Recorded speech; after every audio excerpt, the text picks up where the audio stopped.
Alhamdulillahirabbil alamin. Pada pagi hari ini kita masih dalam keadaan sehat wal afiat, dan kita awali dengan sholat subuh berjamaah dan dilanjutkan dengan membaca ayat suci Al-Quran plus terjemahannya. Semoga menjadi amal soleh untuk kita semua. Dan juga alhamdulillah pada kesempatan pagi hari ini kita bersama-sama berjumpa lagi dengan program ngasuh di masjid yang kita cintai, Masjid Jami BP At-Taqwa, Jalan Kebun Kopi, Ciberem, Cimahi Selatan, Kota Cimahi, Jawa Barat. Bagaimana kabarnya Bapak Ibu, sehat? Dan masih tetap semangat? Semangat, alhamdulillah. Baik Bapak Ibu dan juga pemirsa TV DM dimanapun berada, pada kesempatan pagi hari ini yang akan menyampaikan materi Bapak Ustadz Haji Asep Rohidin, yang akan mengangkat tema yaitu kajian tauhid bagian yang pertama, judulnya Hakikat dan Kedudukan Tauhid. Baik, supaya waktu kita lebih efektif tentunya, supaya kita tahu juga bagaimana tauhid yang benar, kita sama-sama simak bersama penjelasan dari narasumber kita kurang lebih 1 jam ke depan. Mangga Pak Ustadz dipersilakan. Innal hamdalillah nahmaduhu wa nasta'inuhu wa nastaghfiruh wa na'udzu billah min syururi anfusina wa min sayyiati a'malina, may yahdihillahu fala mudhillalah wa may yudlil fala hadiyalah. Asyhadu an la ilaha illallah wahdahu la syarikalah wa asyhadu anna Muhammadan abduhu wa rasuluh. Allahumma shalli ala Muhammad wa ala ali Muhammad kama shallaita ala ali Ibrahim wa barik ala Muhammad wa ala ali Muhammad kama barakta ala ali Ibrahim fil alamin innaka Hamidum Majid. Amma ba'd. Wa qala Allah ta'ala fil Qur'anil Karim, a'udzu billahi minasyaitonir rajim. Dilihat di halaman 1. Wa ma khalaqtul jinna wal insa illa liya'budun. Wa qala fil ayatil ukhra wa laqad ba'atsna fi kulli ummatin rasula an i'budullaha wajtanibut taghut. Halaman 2. Wa qadha rabbuka an la ta'budu illa iyyahu wa bil walidaini ihsana. Al-ayah. Jemaah yang Allah muliakan, yang saya cintai, baik yang hadir maupun yang ikut nonton lewat medsos kita, TV DM, TV kesayangan kita ya, TV yang memberikan pembelajaran edukasi kepada umat, TV yang syarat dan pendidikan dan dakwah melalui Facebook, by Facebook dan streaming. Hari ini kita akan membuka kitab baru, namanya At-Tauhid atau Tauhid. Kitab ini merupakan syarah atau tafsir penjelasan tauhid. Penulisnya Abdul Aziz bin Baz rahimahullah. Beliau lahir tahun 1912, wafat 1999. Beliau adalah mufti Makkah dan Madinah, guru besarnya para ulama. Masya Allah, beragam tulisan para ulama masa kini selalu merujuk pada beliau. Jadi ini kajian ini bukan baca-baca, ini kajian yang sangat eksklusif, dan sebuah kitab tauhid sekira 400 sekian halaman, cukup tebal. Insya Allah akan jadi kajian rutin setiap ngasuh. Setelah kita menuntaskan kajian tentang sholat khusyuk, kiat mencapai sholat khusyuk. Nah, untuk memperkuat keusuhan sholat itu, nyambung ini adalah dengan tauhid, dengan keimanan, seperti yang Allah nyatakan dalam Al-Quran ya, sholat itu memang amat sangat berat, lakabiratun illa al khusyin, kecuali bagi orang yang khusyuk. Siapa yang khusyuk itu? Allazina yadunnuna annahum mulaqu rabbihim wa annahum ilaihi rajiun. Mereka yang yakin, ya dunnun, yang yakin bahwa mereka akan dikembalikan pada Allah. Mereka yakin akan bertemu dengan Allah, dan mereka yakin ketika pertemuan nanti dengan Allah mereka akan dihisab. Ya sesuai ya dunnuna annahum mulaqu.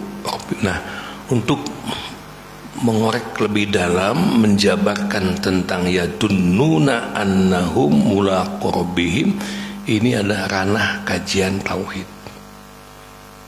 Memang belajar tauhid itu, Pak, nanti saya beritahu dari sekarang. Ya, banyak yang tersinggung nanti. Banyak yang tersinggung. Namun kalau kita sudah bertauhid kepada Allah, akidah kita sudah lurus, hanya kepada Allah kita beribadah, hanya kepada Allah kita mohon pertolongan, tidak kepada yang lain, dijamin kita akan selamat. Selamat hidup dunia maupun akhirat.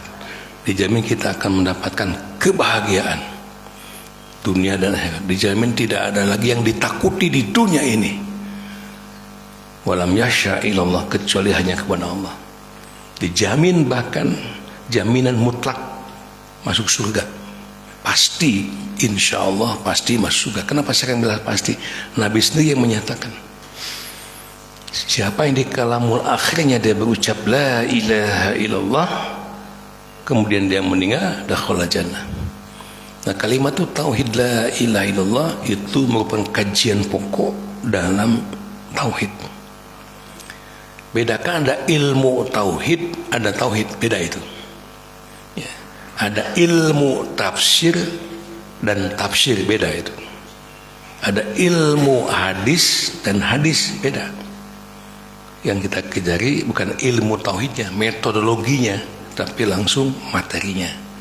Hemat saya pilih-pilih kitab-kitab yang pas dan update, kajiannya ringan, nanti dipermudah lagi, dan selalu merujuk kepada Quran dan Sunnah adalah Syarah Tauhid karya Syekh Ibnu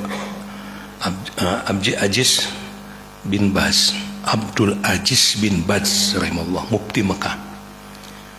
Baik, kita mulai ya. Bismillahirrahmanirrahim. Semoga saya pribadi diberikan kemampuan untuk membedah kitab yang sangat luar biasa besar ini, kajiannya menyeluruh, dan kita semua diberikan kemudahan untuk menyerap ilmu Allah. Perlu saya sampaikan, al-Islam itu rujukannya cuma dua, kitabullah yakni Al-Quranul Karim dan sunnah Nabi sallallahu alaihi wasallam. Ini untuk apa, persepsi Pak, biar nyambung. Anak-anak santri, Bapak mohon kalian harus punya ini, nanti disimpan, dibukukan. Ini kan ilmu berharga untuk kalian.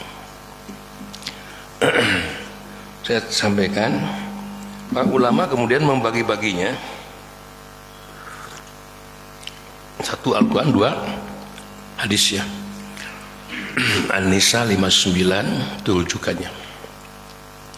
Nah, kemudian para ulama membagi-bagi, mengklarifikasi, bukan klarifikasi, apa namanya, kalau mengumpulkan itu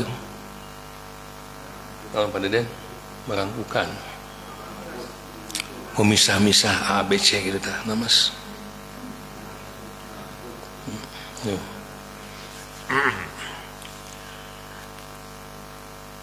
Masya Allah, lupa lagi itu bahasa kampusnya. Ya, bahasa orang we lah, digunuk-gunuk gitu. Ada yang mengkaji tentang akidah pertama, ada yang mengkaji tentang ibadah, ada yang mengkaji tentang akhlak, ada yang mengkaji tentang muamalah, ada yang tentang jinayah. Nggak lebih dari 5, tambah aja sejarah. Itu isi resume Al-Quran dan Sunnah Rasul. Ya, Al-Islam itu meliputi kajian-kajian akidah, ibadah, akhlak, muamalah, jinayah, sejarah. Para santri baca kitab apapun isinya itu. Nah, kemudian masing-masing disiplin ilmu ini pecah-pecah. Misalnya tentang ibadah. Ibadah itu dari mulai bab air dulu, bab toharah, bab sholat pun macam-macam sini, sholat fardu, sholat sunnah, ada macam-macam. Masuk pada bab zakat nanti, zakat itu macam-macam. Masuk bab saum, bab haji dan seterusnya. Ya, jadi ilmu yang mesti kita pelajari itu Masya Allah rasanya tidak akan selesai, tidak akan tamat. Daripada tamat ilmu-ilmu al-Islam kita pelajari, mungkin duluan tamat usia. Ya. Baik, kita mulai aja langsung. Bismillah. Bab pertama tentang hakikat dan kedudukan tauhid. Oh ya, saya sampaikan dulu ya. Kalau ingin tahu kitab aslinya seperti apa, dan alhamdulillah kita bersyukur terjemahannya sudah diterjemahkan ke dalam berbagai bahasa di dunia. Saya tunjukkan dulu ya kaparnya aja, kaparnya. Biar jemaah tidak ragu bahwa yang dikaji di DM ini betul-betul merujuk kepada kitab-kitab para ulama salaf yang terpimpin, yang terbimbing insyaallah. Selalu merujuk pada Al-Quran dan Sunnah. Tauhid ini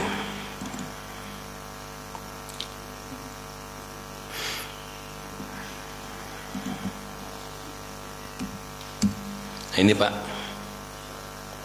ya, Syarah At-Tauhid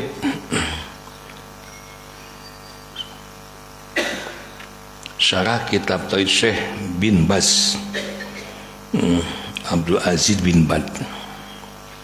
Nanti diklik aja di googling ya, siapa Syekh Abdullah bin Abdul Aziz bin Baz ini. Nama lengkapnya Syekh Abdullah bin Abdul Aziz bin Baz, cuma suka disebut Syekh bin Baz ya. Nanti klik googling siapa beliau dan sebagainya. Di tingkat keilmuannya luar biasa. Sudah menjadi mufti, guru besarnya atau ketua MUI-nya, ketuanya ulama di antara para ulama di Mekah Madinah. Ada 425 halaman ya.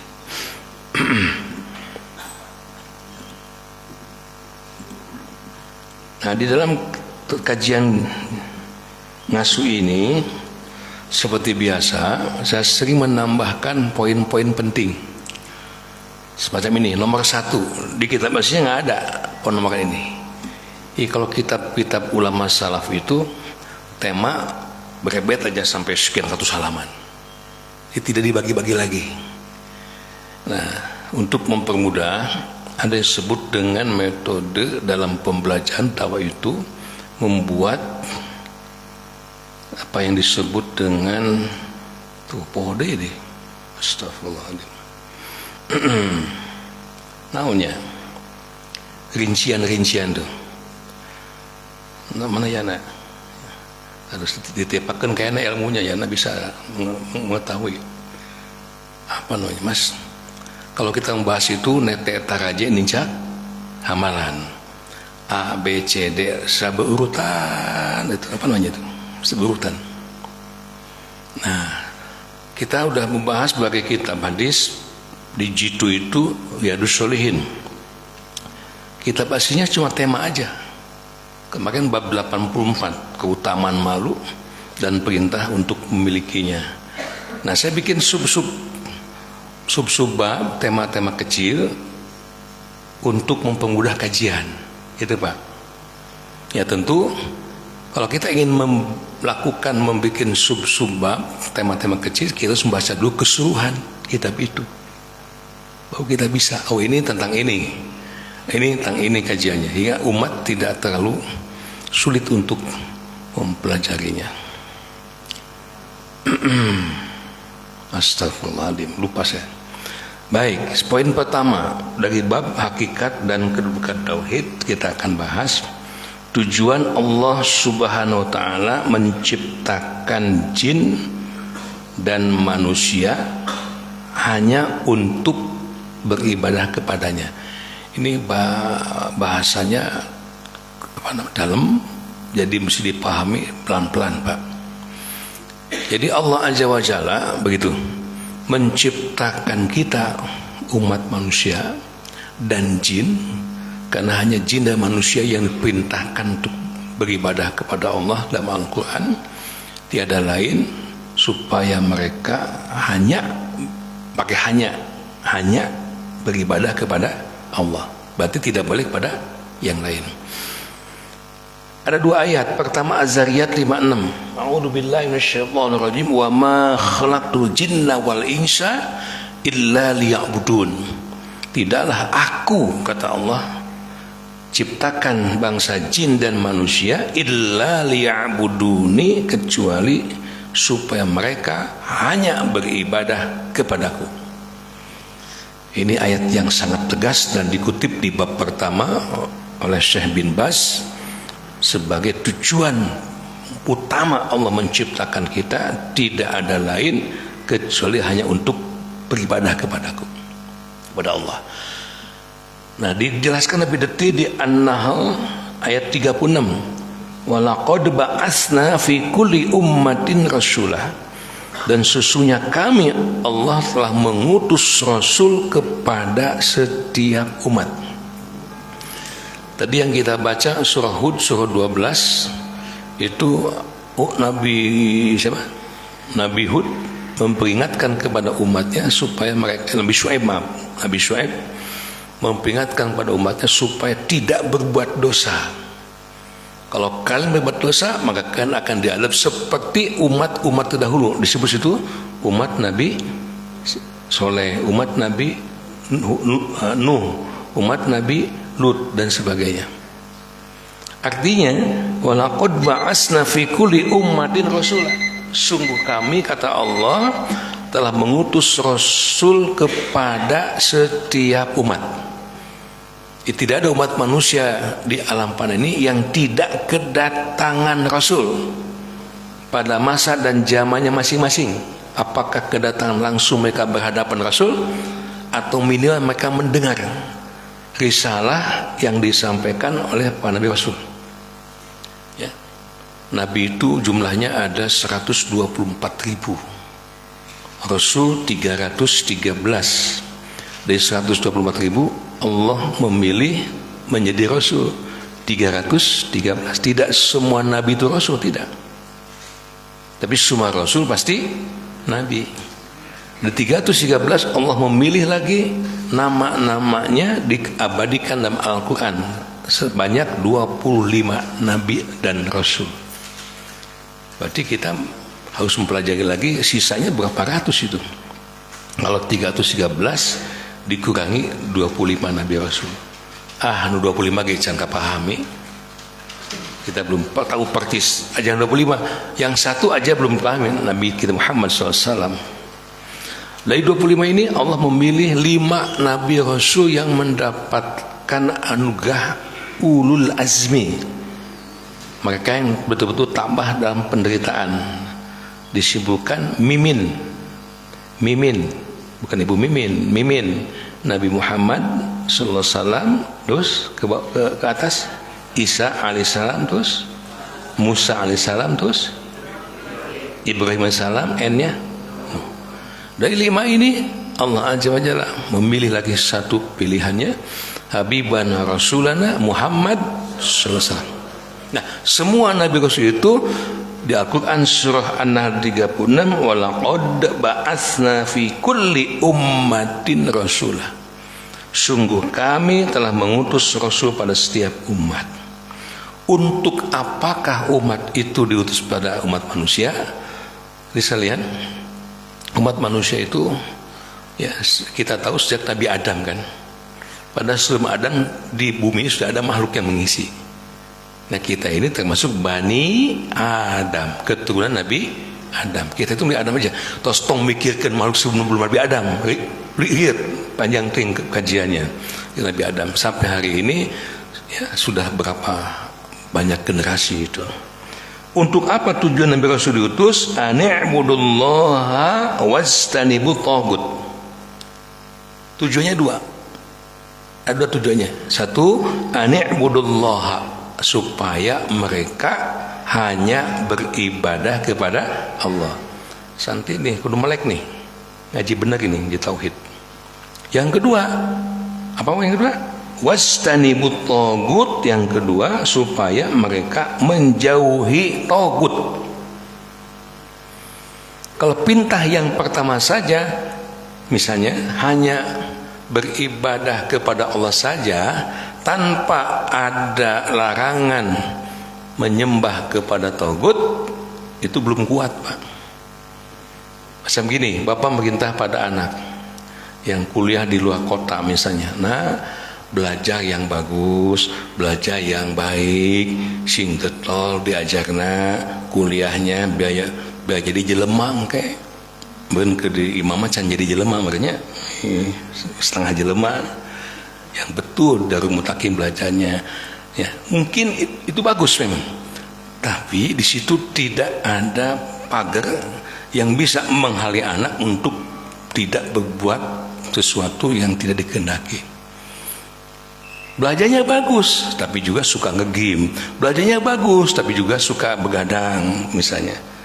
Maka dalam Al-Quran wanti-wanti, ani budullaha wastanibut tagut. Di satu sisi Allah merintahkan kalian harus hanya beribadah pada Allah saja, dan ya jauhilah oleh kalian tagut. Nah, belajar yang baik, hati-hati jangan maksiat. Nah, begitu yang bagus itu. Ya, baik, lanjut. Dua ayat ini dijelaskan, saya kira filmnya lewat aja ya. Kalau ya, seramai umum saya bahas, nggak usah pakai film ya. Yang ada waktu untuk nonton film. 2. Jangan menyembah selain kepada Allah. Subtema 1 dan 2 seperti sama, Pak, tapi nggak serupa. Coba lihat kalimat yang pertama apa tadi? Tujuan Allah menciptakan, ya. Nah, yang kedua, larangan jangan beribadah kecuali hanya pada Allah. A'udzu billahi minasyaitonir rajim. Wa qadha rabbuka alla ta'budu illa iyyahu wa bil walidaini ihsana. Wakofnya di situ. Ya, al-ayah tidak saya bahas lebih jauh karena ayat berikutnya tentang birrul walidain. Wa qadha rabbuka, dan Tuhanmu telah memerintahkan alla ta'budu, supaya kalian ya, jangan sekali-kali menyembah illa iyyahu, kecuali hanya kepadanya. Coba lihat redaksi tadi An-Nahl 36, ani'budullah. Para Rasul merintahkan umatnya supaya kalian beribadah kepada Allah saja. Itu kalimat pertama. Di Al-Isra 23, wa qadha rabbuka alla ta'budu illa iyyahu, dan Tuhanmu telah memerintahkan supaya kalian jangan beribadah kecuali hanya kepadanya. Ini penekannya, stressingnya luar biasa ini. Nah, ada penjelasan sarah, baca aja masing-masing di rumah. Ini tafsir dari 2 ayat tadi, ya Pak ya. Kesimpulannya halaman 3, alinea bawah.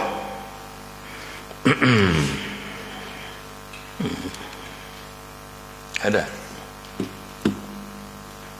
Nah, Allah Subhanahu wa taala, halaman 3.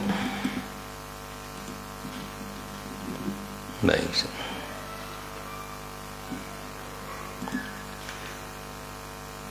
Allah Subhanahu wa taala menciptakan manusia, atau dibaca Mas, halaman 3 alinea bawah Mas. Ah, nukim ku Mas saya awas lah. 3. Apa masih pakai kacamata? Masih belum? Ya belum, berarti belum tua Mas. Masih muda. Ya, Allah menciptakan, halaman 3 alinea paling bawah. Allah Subhanahu wa taala menciptakan manusia agar mereka mengetahui bahwa hanya Allah yang Maha Pencipta, Maha memberi rizki, dan Maha berkuasa atas segala sesuatu. Selanjutnya Allah menguji mereka dengan perintah, larangan dan kewajiban-kewajiban syariat agar mereka menyembah Allah dengan basiroh. Untuk itu Allah mengutus para rasul beserta kitab-kitab mereka untuk mengerjakan hak-hak mereka agar bisa memegang teguh ajaran itu. Baik, terima kasih. Atas deh. Ini bahasa aslinya seperti itu. Jadi saya tidak ketik ulang. Tuh, jadi tidak mengurangi bahasa aslinya. Allah Subhanahu wa taala menciptakan manusia agar mereka mengetahui bahwa satu. Di situ nggak ada tulisan satu kan? Hanya Allah yang Maha Pencipta. Artinya apa? Selain Allah tidak ada yang dapat mencipta.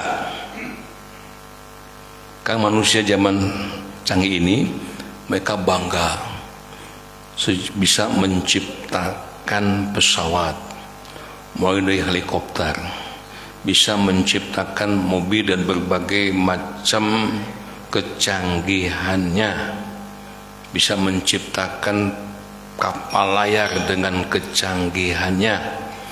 Dan di Saudi Arabia tahun 2030 itu sudah disiapkan tuh satu kota yang full kaca, beda dari yang lain. Ketika masuk ke situ kita akan terasa ada di dataran tinggi yang sejuk, di luarnya panas. Apakah itu layak disebut penciptaan? Nih, hanya Allah lah yang Maha Pencipta, yang Maha Pencipta. Ini tidak ada makhluk yang bisa menciptakan seperti ciptaan Allah. Sebetulnya manusia itu bukan pencipta, Pak, penjiplak. Coba lihat bagaimana sejarah penciptaan pesawat. Ningali papatong. Bisa cicing patong. Nah, aku Pak Haji Tasin menciptakan helikopter, mengajiplak kalau papatong. Perahu ningali entog bisa. Nah, terlap. Mobil mila nyotokan kalenci. Sok bentuk mobil dulu, siga kalenci. Semua yang dibikin manusia bukan mencipta, menciplak. AI menciplak juga. Robot menciplak juga. Sampai secanggih-canggihnya robot, secantik-cantiknya robot, bisa ngomong punten, bisa melayani dan sebagainya, tapi nyawaan. Dalam Al-Qur'an Al-Baqarah Allah memberikan perumpamaan dengan seekor nyamuk. Bahkan aku akan bisa lagi memberikan amsilah lebih kecil daripada nyamuk. Jangan ada sepi. Nyamuk itu makhluk kecil. Coba kau dilihat dalam badan nyamuk, Masya Allah, rumitnya bukan main itu. Dan sampai hari ini, sampai yaumul kiamat, manusia akan bisa menciptakan apa yang disebut nyawa. Oke lah anekdot nama ciptaan manusia mah mobil tuh geduk kanan tiang penyok. Ciptaan Allah mah tarang dagokeun kana tiang lain penyok menyenul. Gitu anekdot nama. Tapi saya pek cobaan. Dagokeun tarang kana menyenul. Cipta manusia mah didagokeun teh penyok. Dua, Maha Pemberi Rizki. Ini kajian dalam, Pak. Satu kalimat tapi dalam. Apa mananya? Ternyata yang bisa meluaskan dan menyempitkan rezeki itu hanya Allah Jalla. Pangmikirankeun sireum rametuk cucumu kecil-kecil yang jumlah tak terhitung banyaknya, kok bisa makan ya? Gimana cara ngasih makannya? Allahu Akbar. Makanya kita umat manusia ini tidak usah khawatir. Laqad khalaqnal insana fi ahsani. Kita udah dilebihkan sama Allah, nggak usah takut makan. Allah tidak menciptakan makhluknya kecuali menyiapkan rezekinya. Dan pernikahan itu mana Pak Allah? Paulo Zubing, pernikahan itu ada salah satu pintu rizki. Di 8 penyebab rizki dalam Al-Quran, datanya pernikahan. Ya, anak itu adalah pintu rizki. Masya Allah. Terus apa lagi Mas? Dan maha berkuasa atas segala sesuatu. Tidak ada sesuatu yang ada di muka bumi ini, baik yang ada dalam bumi, permukaan bumi, di atas langit, dimanapun, semuanya ada dalam kekuasaan genggaman Allah Azza wa Jalla. Nah, dalam tauhid, karena itu kita tidak boleh lagi menggantungkan kepada makhluk, tidak boleh berharap kepada makhluk, tidak boleh meminta kepada makhluk, tetapi hanya kepada Allah Azza wa Jalla. Berikutnya halaman 4. Nah, makna ayat walaqad ba'asna fi kulli ummati rasula an i'budullah wajtanibu tagut.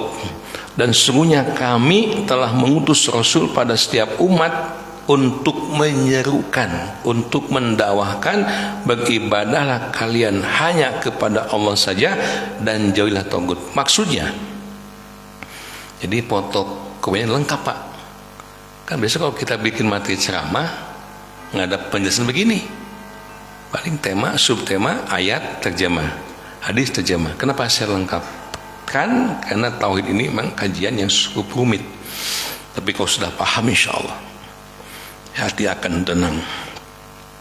Maksudnya, sembahlah Allah saja dan jauhilah tagut. Gini Pak, tidak cukup hanya menyembah Allah saja Pak, tapi tidak menjauhi tauhid. Saya tanya, adakah orang yang menyembah Allah, yang beribadah, tapi menyembah kepada yang lain? Lagi pertanyaannya, adakah orang yang percaya, beriman, beribadah pada Allah, tapi juga percaya pada yang lain? Banyak. Makanya di Quran surah ini An-Nahl 36, ani'budullaha wajtanibut tagut. Bukan hanya perintah beribadah kepada Allah saja, tapi dalam waktu yang bersamaan kalian harus menjauhi tagut. Di tauhidnya itu akhirnya harus betul lurus murni.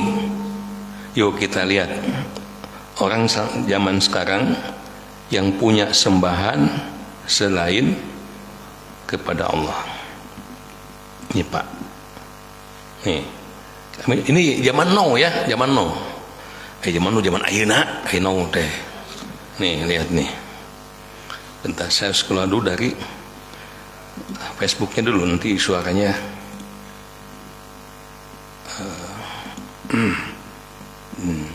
Nah ini, dengan tidak bermaksud apapun, hanya ingin menyampaikan contoh aja Pak. Alhamdulillahirabbil alamin, barokah. Saya ingin menyampaikan contoh, disclaimer dulu, tidak bermaksud jelek apapun karena ini live on air kan, tapi hanya sudah memberikan contoh kepada umat orang yang ani'budullah sudah oke, tapi mereka tidak menjauhi tagut.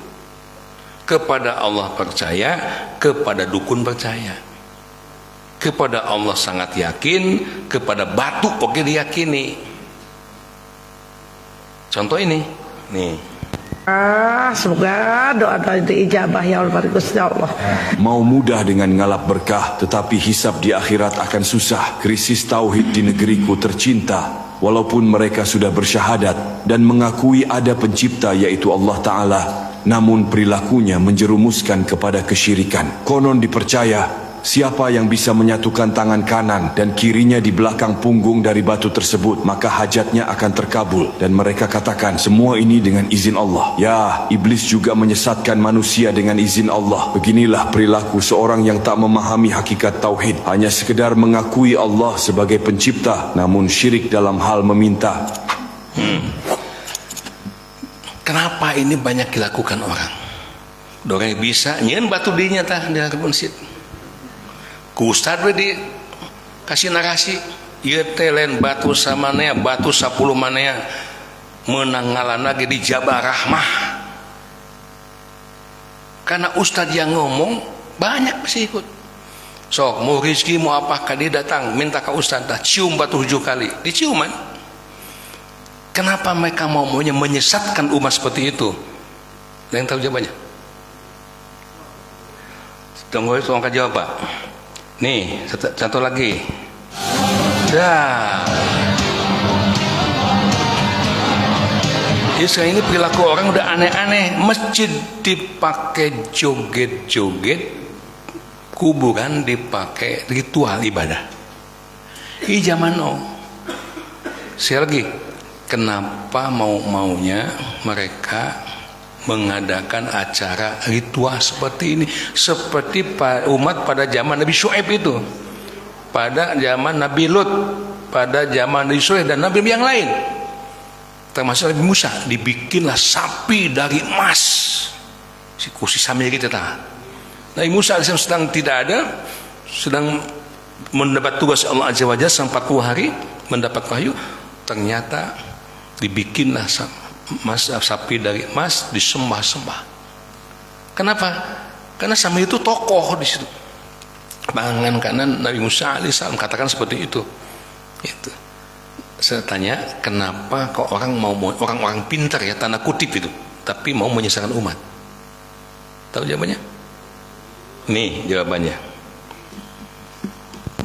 Nih jawabannya. Tuh lihat.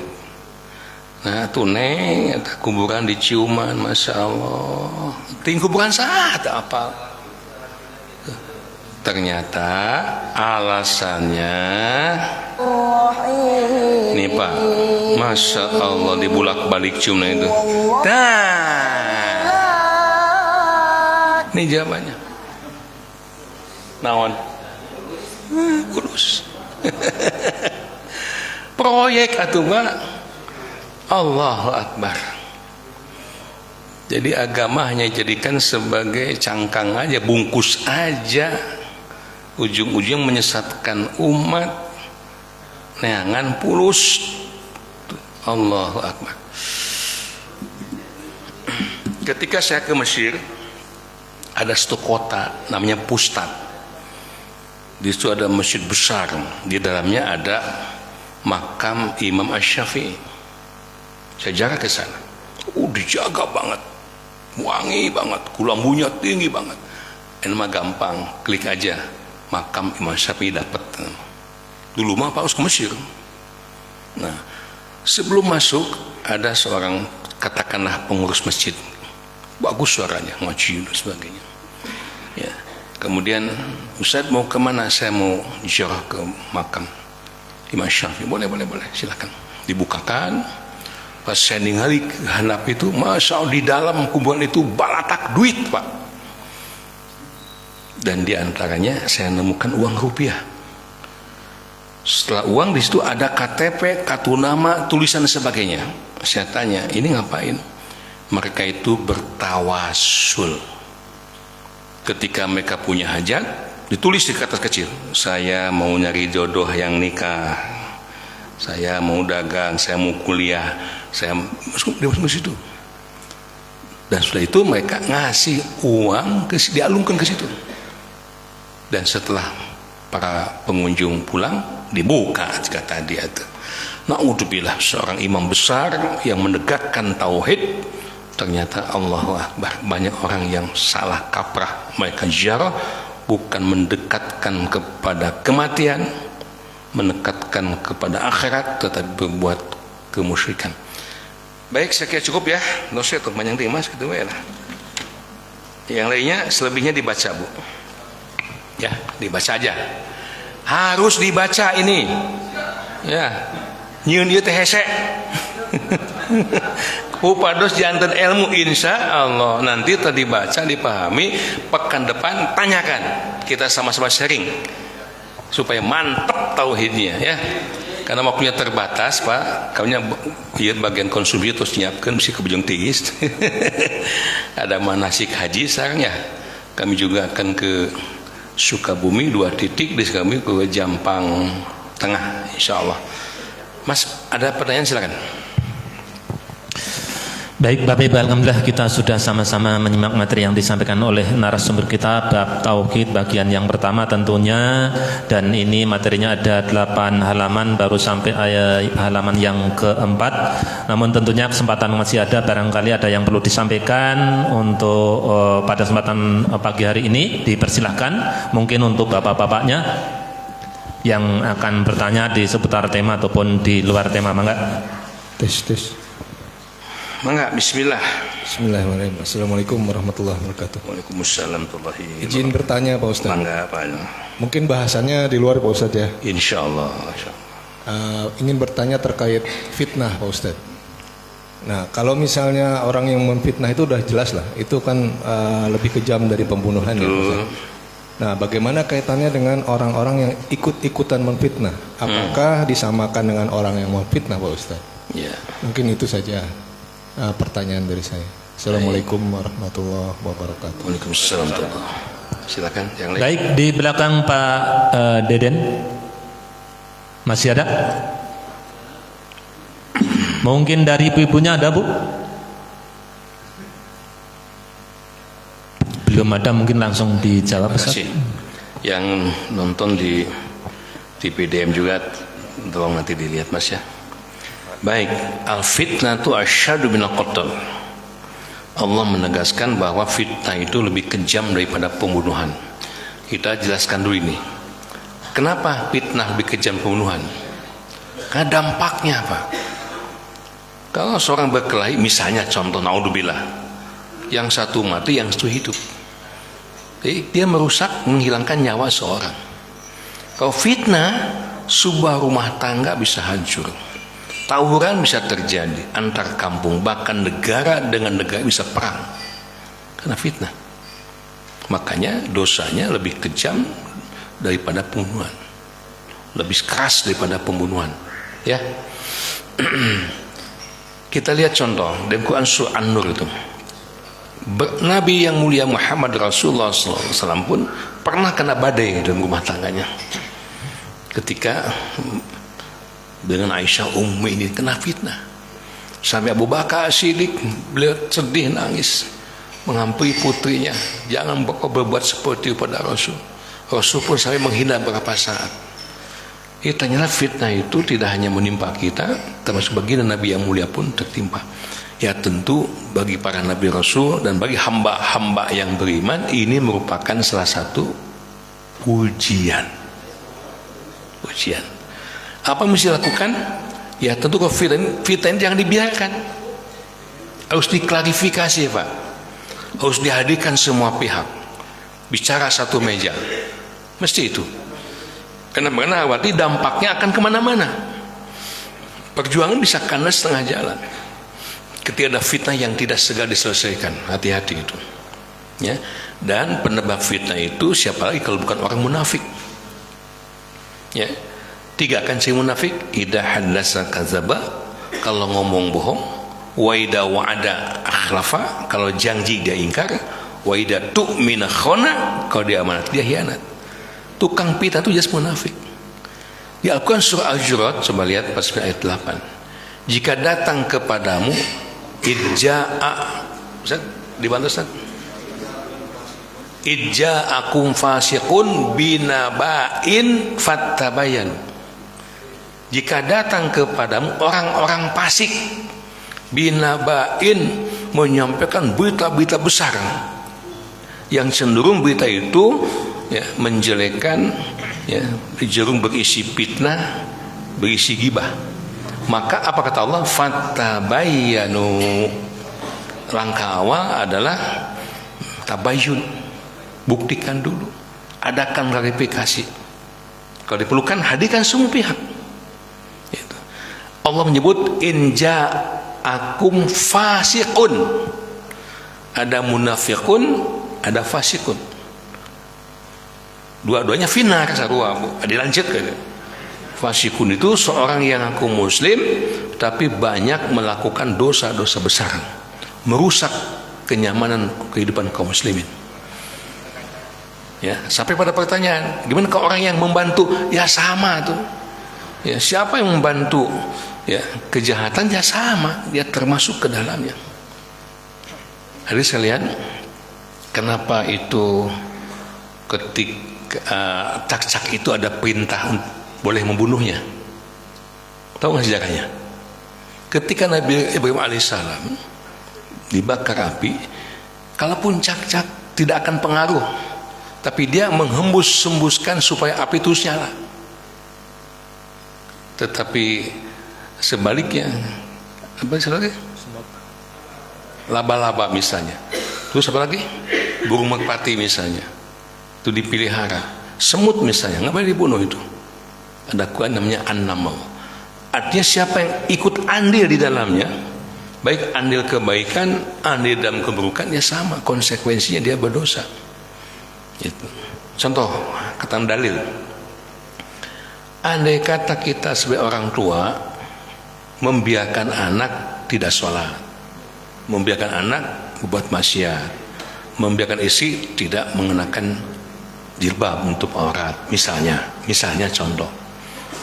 Kalaupun si suami itu orang yang taat, cuma pembiaran saja, maka Rasul menyatakan itulah yang disebut jayus, seorang pemimpin imam yang sangat durhaka. Dan nanti di akhirat dia yang pertama kali akan diminta pertanggungjawaban Allah. Ya ayyuhallazina amanu qu anfusakum wa ahlikum nar. Orang beriman, pelihara diri kalian dan keluarga kalian dari api neraka. Naudzubillah. Mestinya apa yang dilakukan? Watawasaw bil haqqi saling ngasih nasihat. Kalau teman kita yang melakukan kesalahan, menyampaikan fitnah, kita tahu dia itu sedang memfitnah orang, datangi, kunjungi, kasih nasihat. Dan itulah sohib yang sebenarnya. Besti eta bu, ya, ikut gembira ketika teman gembira, ikut sedih ketika teman sedih, bisa menyampaikan masukan, nasihat ketika teman melakukan satu kesalahan. Itu, ya. Baik, ini mudah-mudahan cuma satu pertanyaan, tidak terjadi di kalangan kita dan kita semua kaum muslimin. Hancurnya dinasti kerajaan Islam itu justru karena fitnah. Allahu Akbar. Biasa sampaikanlah, terlalu panjang sejarah kehidupan Islam sejak lepas di Khulafaur Rasyidin ke sini, ternyata itu diantaranya fitnah. Hemat saya cukup sekian untuk hari ini, mudah-mudahan manfaat. Alhamdulillah, insya Allah pekan depan kita ketemu lagi. Mohon doanya pula tim Sapagi Dakwah Ramai FM hari ini akan menuju 2 titik. Satu di jalur Sukabumi, kemudian malamnya di Jampang Tengah. Pada masyarakat di Jampang Tengah, insya Allah nanti hadir ya. Alamat lengkapnya kalau di Sukabumi di jalur Sukabumi. Nah, kalau Jampang Tengah Masjid Jami At-Taqwa, sama nama masjidnya Kampung Cikeyup, RT 11 RW 04 Desa Cijulang, Kecamatan Jampang Tengah, Kabupaten Sukabumi. Dan hari Selasa desa apa ya? Hari Selasa kita akan hadir di Kecamatan Cisayong, Tasikmalaya, Kabupaten Jawa Barat, insyaallah. Allahumma anfa'na bima 'allamtana wa 'allimna ma yanfa'una warzuqna ilman yanfa'una, amin ya rabbal alamin. Alhamdulillah alamin. Terima kasih. Maafkan segala kata-kata saya yang kurang berkenan, kalimat yang tidak pas dengan Bapak dan Ibu, yang benar datangnya dari Allah Azza wa Jalla semata, kesalahan adalah kebodohan saya sendiri. Alhamdulillah rabbil alamin. Assalamualaikum warahmatullahi wabarakatuh. Waalaikumsalam warahmatullahi wabarakatuh. Baik, terima kasih kepada narasumber kita Bapak Ustadz Haji Asep Rohidin yang pada kesempatan pagi hari ini di program Ngasuh telah menyampaikan ilmunya. Semoga apa yang beliau sampaikan menjadi ilmu yang bermanfaat. Baik Bapak Ibu dan juga sahabat DIM dimanapun berada, kami ucapkan banget terima kasih atas perhatiannya. Mohon maaf segala kekurangannya.